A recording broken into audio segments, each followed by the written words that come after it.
हो मोरा बलमा कबूतर बाज दिल लेके फुर हो गया। भाई लोग, टी सीरीज हमार भोजपुरी के नयका प्रोजेक्ट कबूतर बाज रिलीज हो गईल बा। बहुत गजब के गाना बाटे। शिल्पी राज जी के आवाज़ बा, विजय चौहान जी के लिरिक्स बा, अजय सिंह एजे जी के म्यूजिक बा और सूरज कटोच जी बाटे वीडियो के डायरेक्टर। अब सूरज कटोच जी अभी इनकर पिछला एक और डायरेक्शन में सेम स्टार कास्ट के साथ गाना आयल रहे, सेम कंपनी से, थर्मामीटर।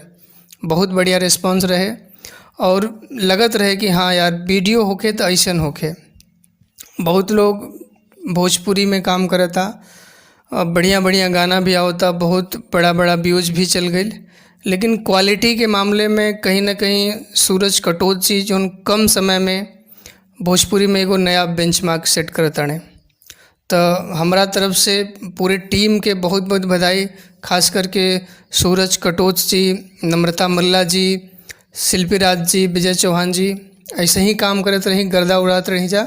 आप लोग वीडियो के देखी और आप लोग कमेंट करके बताई कि वीडियो आप लोगन के कैसन लागल।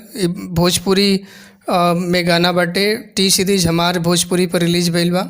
जब तक हम वीडियो के शूट करत बानी लगभग 4 घंटा के आसपास रिलीज़ भइल बा। 8 लाख से ज़्यादा व्यूज ऊपर आ गई बा।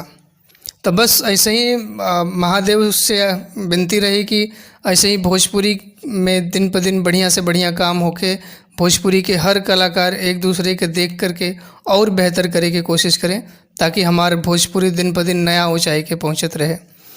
तो सूरज कटोच जी, एक बार फिर से आपके बहुत बहुत शुभकामना। ऐसे ही आवे वाले भविष्य में और बढ़िया से बढ़िया काम करें और आप लोग वीडियो के आनंद ले ही गर्दा उड़ाई।